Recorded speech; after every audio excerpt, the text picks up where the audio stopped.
there, but I'll just go from, left to right this time, if they introduce themselves. Yeah. Hello everybody, I'm Lacey, and I'm really interested in how especially toxic masculinity impacts on men, discussing mental health across society really, and I'm really keen to hear everybody's views on the panel about that, and if anybody wants to open up as well in the audience, that's really appreciated.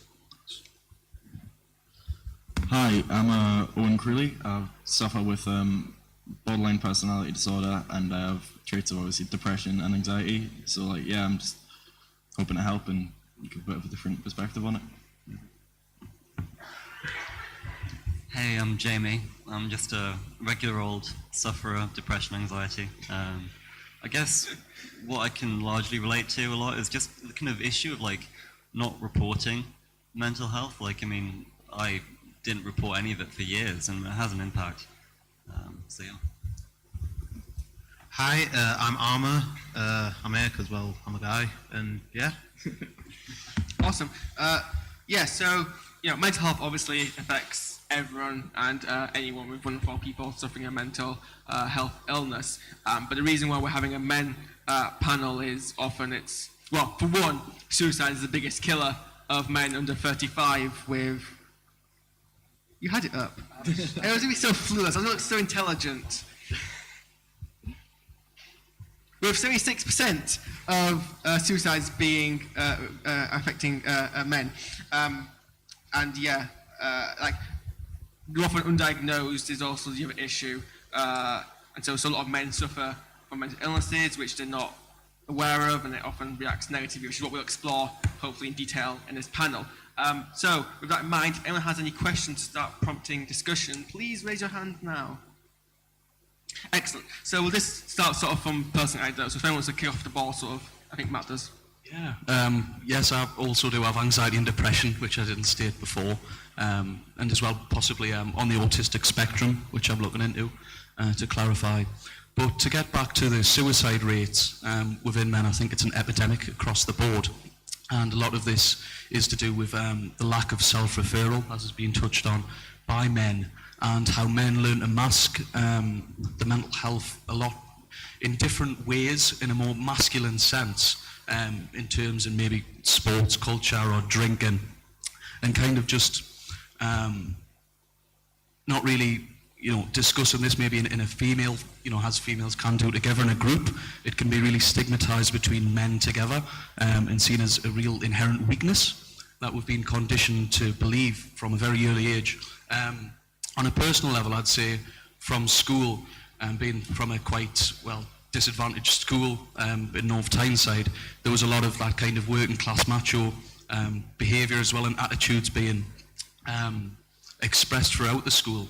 So you were always kind of up against it if you felt, I did have a kind of consciousness that there was the issue there, but I would try more to fit in because of this awareness. So it was like a self-perpetuating issue where I'd perform more kind of macho behaviours to fit in more because of that awareness, and I think that's an interesting point. So.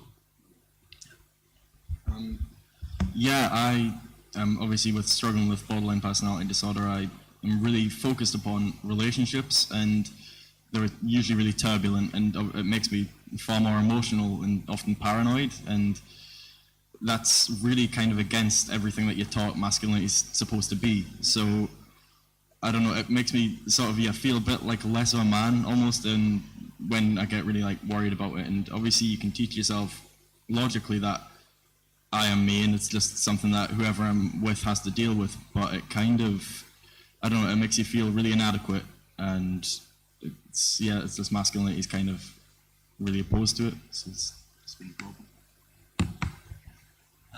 I guess what I referenced earlier is that, I've been arguably suffering from depression and anxiety since age 13, but I never even talked about it with anyone until I was 17 or 18. And it's sometimes difficult to look back in your life and try not to think regretfully about things, because that doesn't seem very healthy. But I can't help but think sometimes, what a waste of time, what a waste of years almost it was to have spent all that time not being well, and it kind of slowly pulling me down, and never to say anything about it. And I think, really, a lot of that is very deeply ingrained. And for example, it's just in the culture we consume. I mean, I don't know if anyone enjoys like the films of Clint Eastwood, Fistful of Dollars for a few dollars more, Good, the Bad, and the Ugly. But in Clint Eastwood, for example, you have this kind of idealized notion of masculinity. You don't need to talk to anyone. You're completely self-sufficient. Whatever problems you have, you deal with them yourself, and you don't take shit from anyone. Now, that's a high standard to set for a human being. But also, you can see in that, and this will come to toxic masculinity in a bit, I'm sure, but you can see why there is an appeal. There is an appeal to that, and that people want to fill it. It's not just all social expectation. A lot of it is the expectation that you place upon yourself to be the kind of man that you think is strong, capable, independent, and successful. Oh, sorry. Yes, go ahead. Alana?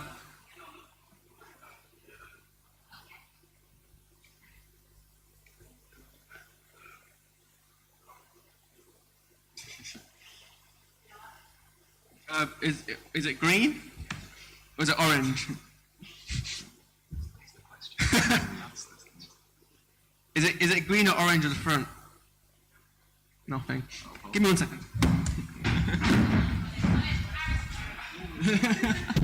Yes, it's working now. In the kind of films that you mentioned, those masculine people that people may see as role models, they're solving their problem by shooting people or some kind of violent act, which isn't acceptable in society. So it's not really a real world, and we have to understand that.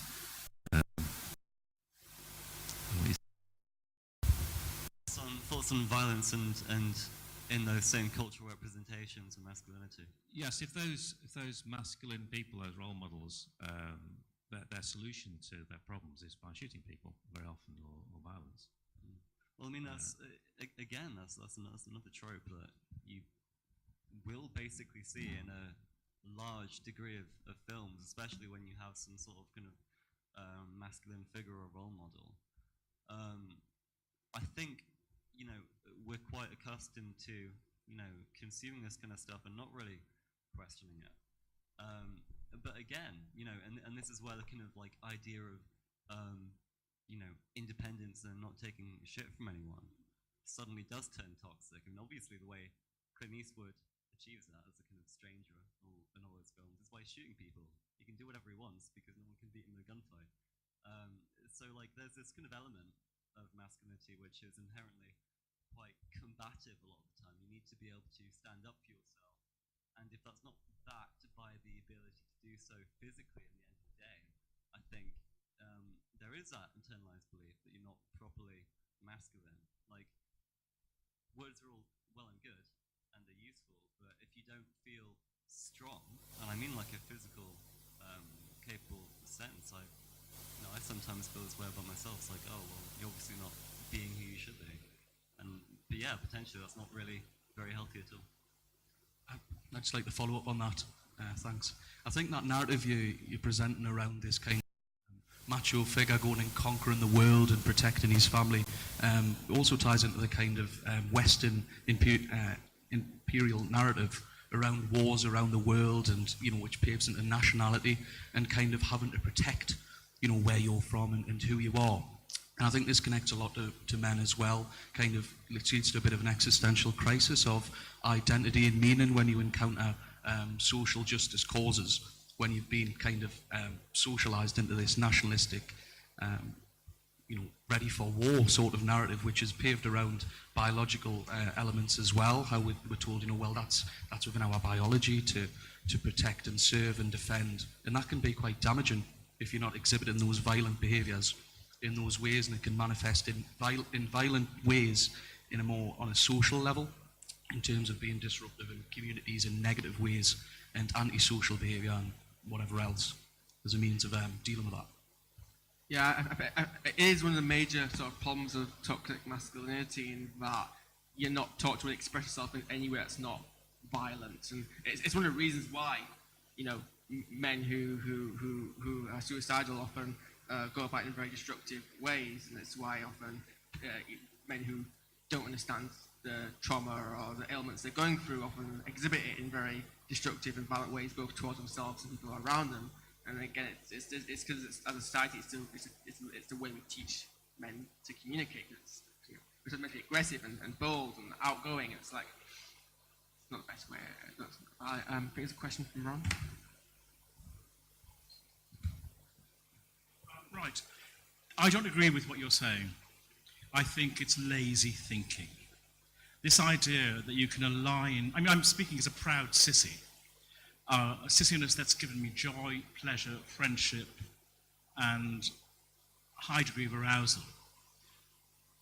This alignment of men with masculinity, of macho-ness with masculinity, as if women can't be masculine or can't be men, quite frankly, some of the time, is, I think, lazy thinking, and it poses a further onus upon men to perform in particular ways. It also suggests that distress, dilemma, panic, anxiety, all these things, it seems these days everyone has to have at least a qualification in anxiety and depression to even have a voice in this discussion. It's a further expectation upon men to address so-called masculinity. Masculinity is a construct, and so is femininity. So to ascribe it a natural gender quality, characteristic, is just repressive. Well, I don't disagree, but I mean, I actually completely agree that gender is a complete construct. I mean, I don't think anything I said there was incongruent with that, actually. I mean,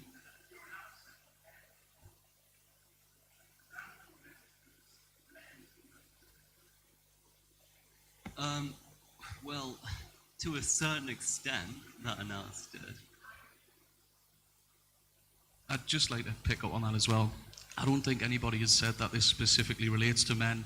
Yes, it wasn't addressed that women can be masculine as well. This is across the genders, but masculinity was implemented by men, you know, who segregated and ruled the world for most of known history. So men are responsible for a lot of this. And I don't think it's blaming men, it's trying to empower men as a positive to realise what has happened and how have you become the way you have, and to address those more negative aspects of your behaviour.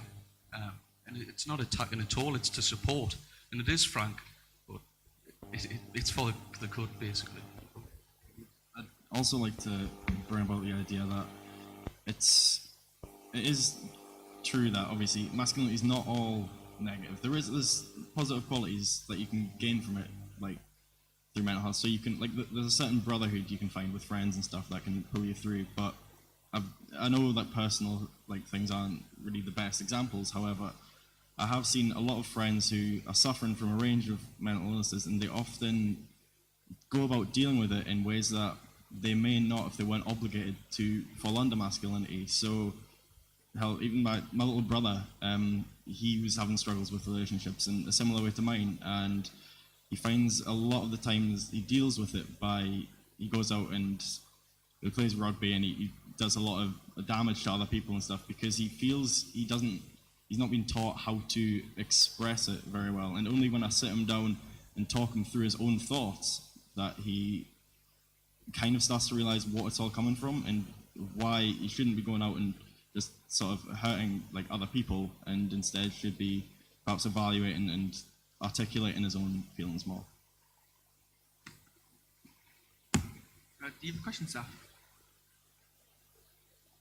Coming covered. All right, was there any other? Jim? Just a question, or make an observation about expectations that are, or a culture in the workplace, an expectation on men, and particularly relating to mental health. My experience and the way I've observed in the workplaces I've been involved with, if a man exhibits some issues with mental health temporarily or more longer term, then it's definitely, I observed it's been a career limiting situation for them. So I think that, I mean, it may not be the same in all workplaces, but I've certainly experienced that.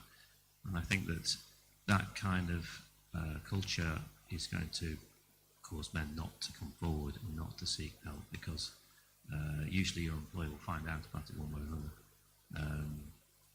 I don't know whether the same problem exists for females. May or may not. Maybe somebody else has got some comment on that.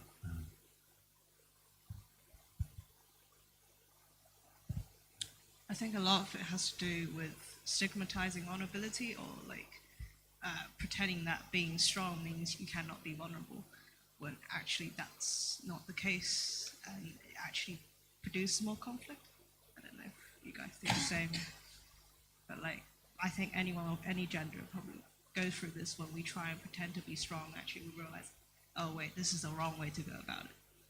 Yeah, with a lot of things that we can discuss, it's actually really hard to like say like whether it's like an issue which is at all particular to being a man, or to what extent it might be exacerbated by being a guy.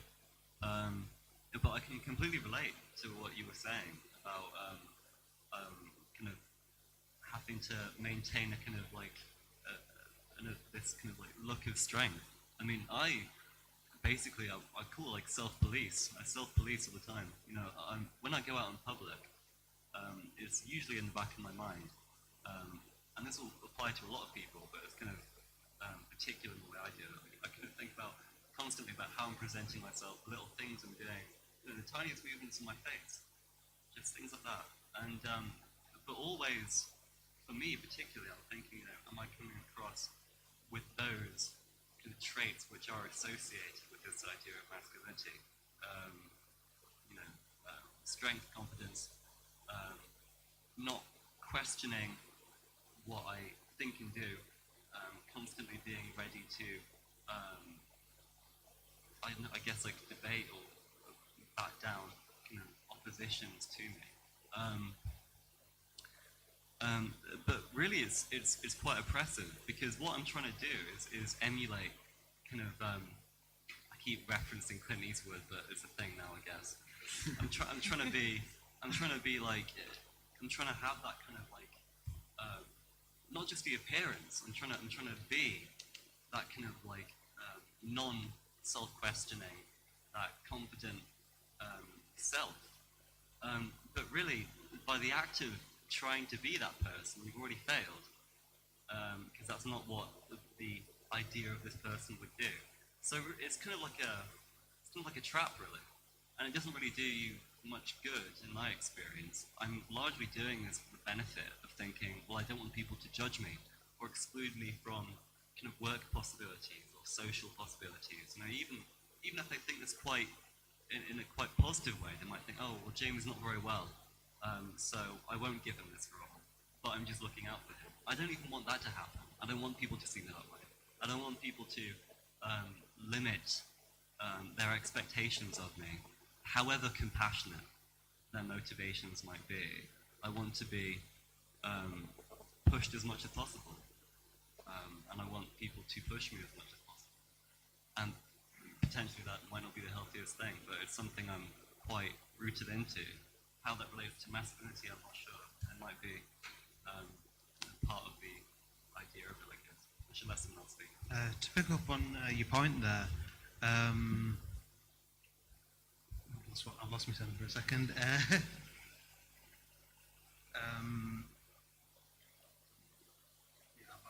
Go ahead and give a second. No worries, I can pick this up. In terms of assigning oppressions to certain genders and it kind of relating to that one gender or community, I think these are shared oppressions and mental health issues that are shared across genders, you know, non-binary communities, all sorts of, you know, whichever way you define. And it can be more problematic to try to say it's exclusive to one. And I think if we have more of a focus going forward of we are all experiencing different forms of identity issues, gender issues, mental health, that is the most constructive way going forward, and kind of open that platform to not be kind of segregated in that one community, and to have more spaces and discussions within society and government around going forward. How do we address these kind of negative attitudes and behaviours and way we've been conditioned? And everybody should be entitled to say that, no matter which gender or non. Yeah, I mean, I think a better way probably to consider the panel as less men mental health and more masculinity mental health, because that's basically what we're discussing.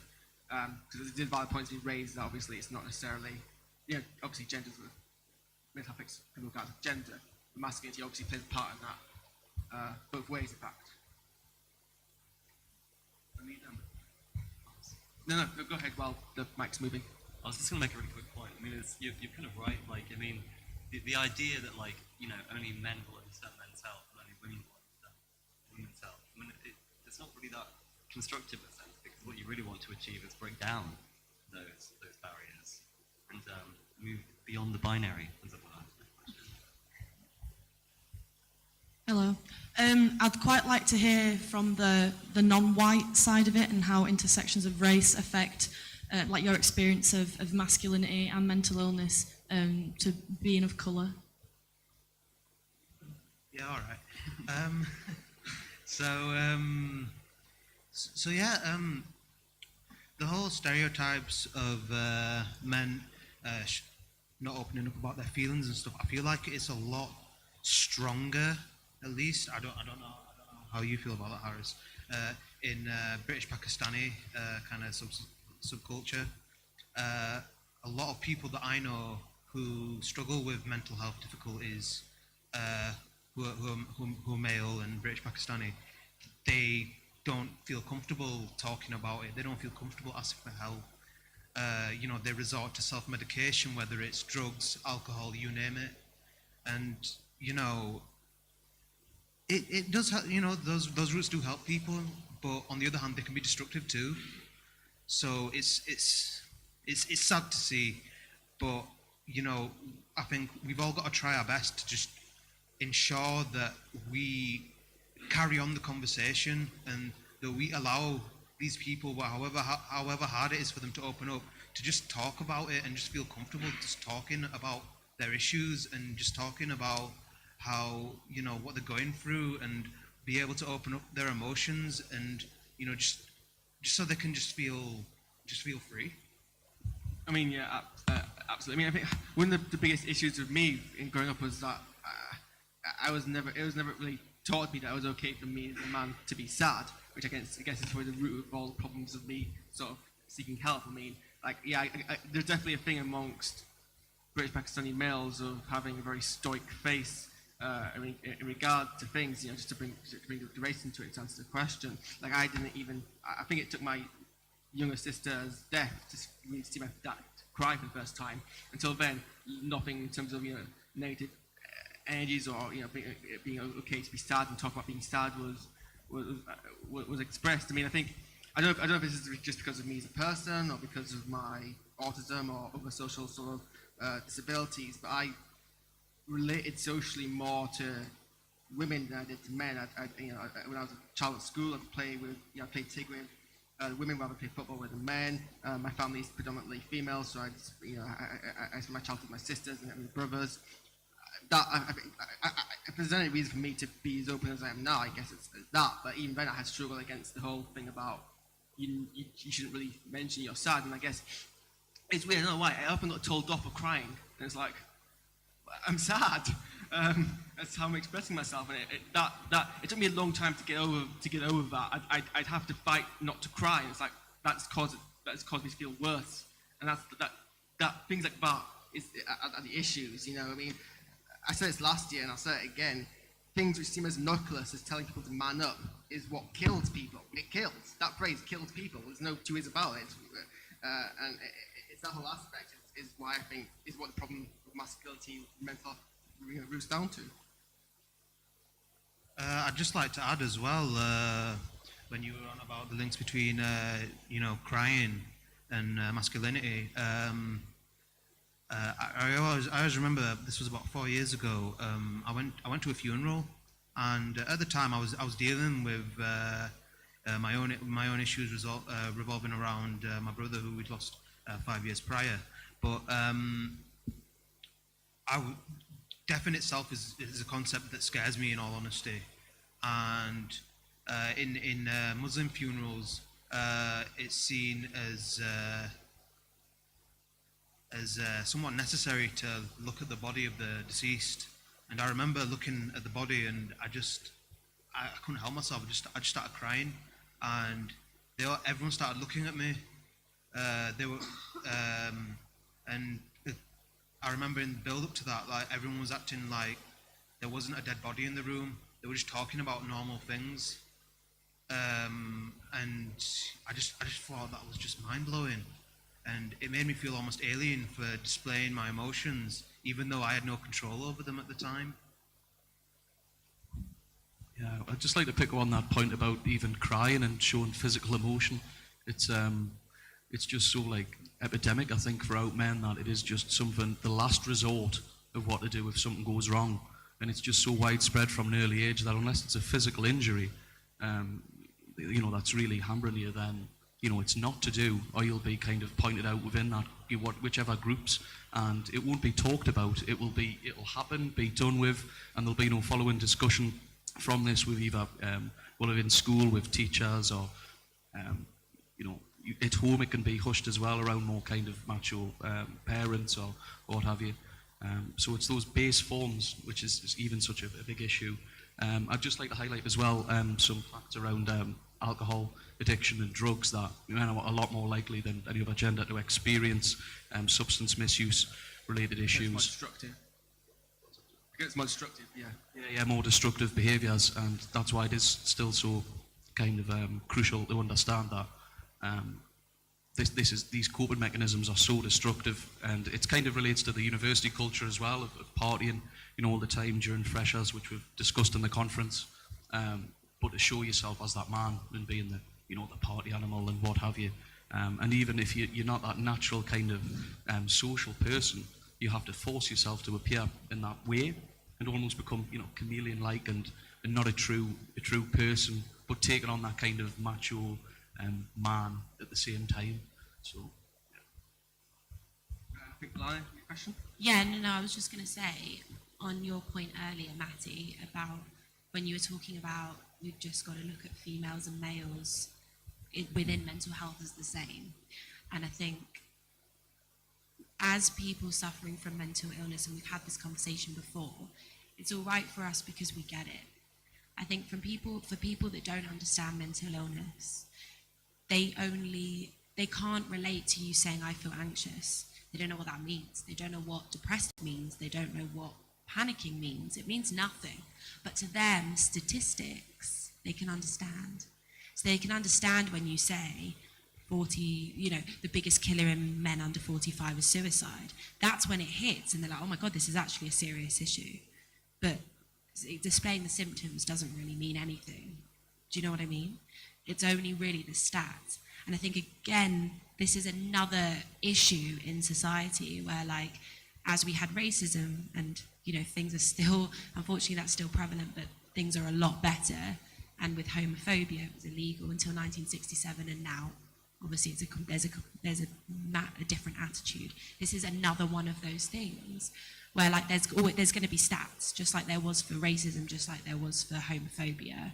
And until we continue to educate and do more things like this and reach out to the community, there's not going to be that breaking moment where people actually go, right, like, this is everybody. And it doesn't matter whether you're a man, woman, or whatever, like, all on the spectrum. It's a case of everybody's affected by this. But the only way we can get people to understand is by teaching people in a way that they can relate to it, because they don't relate to our symptoms. So that's why I feel like males and females are so separated, because saying males and females and categorizing it, people get it. Just like they do with ages. If you say, mental health is the most prevalent in young people, then as soon as a 13-year-old walks in the doctor's surgery and says, I feel anxious, well, there's an ageist attitude against that. I'm like you, and I've suffered with mental illness since I was 13. And if I'd walked into the doctor's surgery at 13, I'm pretty sure they would have just turned around and said, you're going through puberty. It's fine.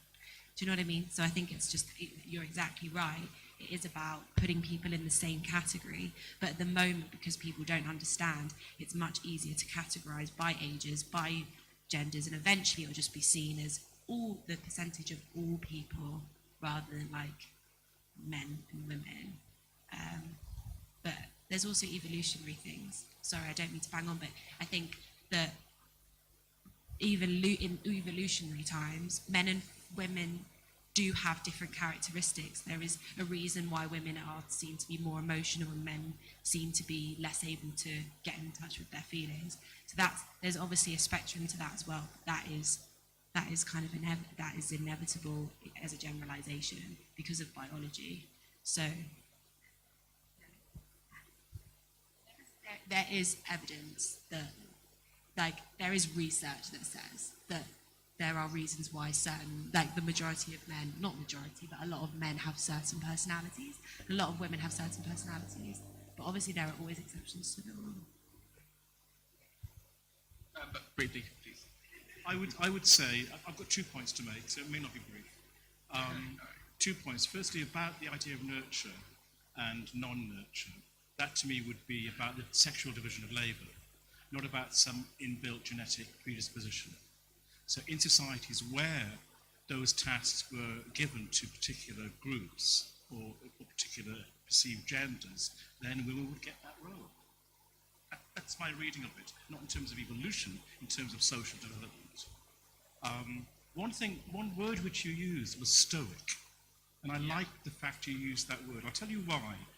As I said earlier on, I'm not masculine, and I find masculinity oppressive. So I find the continual use of that term, of associating masculinity with men, to be really exclusionary to those men who are not masculine or don't wish to be. So I think using a vocabulary like stoicism, using words in a really imaginative and good way, is most welcome. Thank you for that. I think, Matt, you had something you wanted to say to that? Not anymore? Okay, no worries. Could I just say about, there's a comment before about men possibly not being in touch with their feelings. Maybe I misunderstood that, but I would just say that that's just not true. I mean, from what I've heard today, all these guys and other people here are very much in touch with their feelings. They may not feel they are allowed to express them, or they may not feel comfortable in expressing them, or they may feel that it's going to lead to being less valued. But certainly, I don't think it's possible for anybody not to be in touch with their feelings. I just want to clarify, because I know I said that, in the sense that this is the stereotype, and that's what people see because of a lot of people still living with tradition and culture, like we were saying before. There's this interpretation that this is the majority of men are like this and the majority of women are like this as a result of evolution. And now we're in a generation where we can educate and teach people that no matter what colour hair you have, no matter what colour eyes you have, no matter what gender you are or where you live or your postcode, it's irrelevant. You are a human being, and your personality and your characteristics make you who you are, and you weren't assigned anything. It's your choice. Does that make sense? It's just saying these are the stereotypes, and it's about us now breaking them and realising that there are Move on to John for the final question, and then we'll have closing remarks after that soon. It's lunch soon. Just to very quickly continue what you were saying a little bit on that. As you know, the history, one of the other reasons why men have that issue is because of culture and the tradition, but it's also about, traditionally, it is the men who've gone to war, and it is the elite, for want of a better term. They're the ones that sent men to war. So historically, think about it. If throughout history, there's until relatively recently, last couple of 200-300 years, a lot of our cultures were based on empires. If you go back 2,000 years, there was the Roman Empire, there was Sparta, I could go on for the next 30 years mentioning them, and I won't. Yes, I know, but it happened. You know, like these events, issues going up to even the First World War or whatever. Historically, men have been conditioned, brainwashed, whatever the term is, I can't think of the actual word, to go out and to fight and to pretend to protect, in inverted commas here, to protect the women. Don't agree with it, but that's what it said. And it was men that went out to kill. And from an elite's point of view, if you wanted men to go to kill somebody, you do not want, as a culture, you do not want them to have feelings. You don't want them to think, hey, hang on a sec, I'm killing this child, or I'm killing this other man, or I'm killing this whatever. So and that's happened for thousands of years. And it's going to take a heck of a lot longer for, as a culture, to get out of that, because we've had tens of thousands of years. That's sort of linked into what evolution is. That's sort of explaining what evolution is in inverted commas. It's about changing. And yeah, and it's going to take a long, it's not going to be taken in this lifetime. It's going to take hundreds, if not, it's going to take several hundreds, several thousands of years to get out of that. Because you can't have a culture based on thousands of years when a particular society or particular culture has been treated like that. You can't change it in 2 generations. You just can't. I'm not agreeing with it, but I don't agree with it, but that's an historical... Yeah. So, does anyone have a response? I totally agree. I think a way you can tie together a lot of this stuff that's been said recently is kind of like, you mentioned earlier about understanding your feelings and how we seem to do that. Well, hopefully, but that's not really an instant or easy process. You need frames of reference and actually language, I would say, to really be able to understand and put your own thoughts and feelings into a kind of like transferable, understandable way. And we kind of take a view of ourselves, kind of perceive ourselves more fully when we are able to do that and kind of externalize how we feel accurately. But I mean, if, for example, men being kind of dulled emotionally into a kind of non-emotional killing machine, and if there's any sort of hangover from that culture, which I think there is, you know, some of that effect persists in not having kind of frames of reference for understanding emotions like anxiety. When you don't have that frame of reference, when you think, you know, a man, which I assume I must be, because everyone calls me one, when a man feels like fear and anxiety out of nowhere, you think, well, I guess I can't be a guy then, I guess I can't be a proper person, because I don't have any frame of reference throughout anything I've seen for this being a thing that happens to men. And additionally too, I wonder if, you know, we've had the advantage of kind of like, I don't know, being in this group especially, just being around people who kind of actually get it. And you know you're not mad in the first place. You know you're not just, you know, summoning this apple out of nowhere, and that this is actually a thing that exists. And then suddenly it becomes easier to understand the kind of society that this comes from, and that you can understand your own issues more effectively. Yeah, I'd just like to continue on that, and that men do need to recognise, you know, the position of privilege as well, because of years of different forms of oppression. And this doesn't have to be a negative context. It can be more, again, empowering towards, you know, recognising you're not individually perhaps responsible, but seeing how everyone, you know, else has been affected in the world, and trying to clarify that in whichever way is best for you. And it doesn't have to be self-defeatist or a blame game, because that's the culture we're in, where everyone's, you know, trying to blame everyone, and someone's done a lot worse than somebody else. But we've all got this, you know, pain really, you know, being human, the human condition. You know, these troubles are going to present themselves time and time again, and it's about collectively just respecting that within yourself and everybody else, and, you know, embracing that really. Thank you. It is lunch now, so I'm going to wrap that up. Thank you to all the panelists for coming. Thank you for the audience for also coming and asking questions. Just to end upon, there's a book by Robert Webb, the comedian, called How Not to Be a Boy, and I strongly recommend that as a very good analysis on sort of the connection between toxic masculinity and gender expectations and mental health, because he goes in a lot of detail. I often consider it to be sort of the part of the book to everyday sexism and its sort of exploration of that in society. I actually wrote a review for it, Brother Remedy, if you want to check that out. And as a convenient link, the next keynote here is actually the chair, the CEO, the founder, got at the end of Brother Remedy. But before then, it's lunch. So thanks all, guys, and I'll see you later.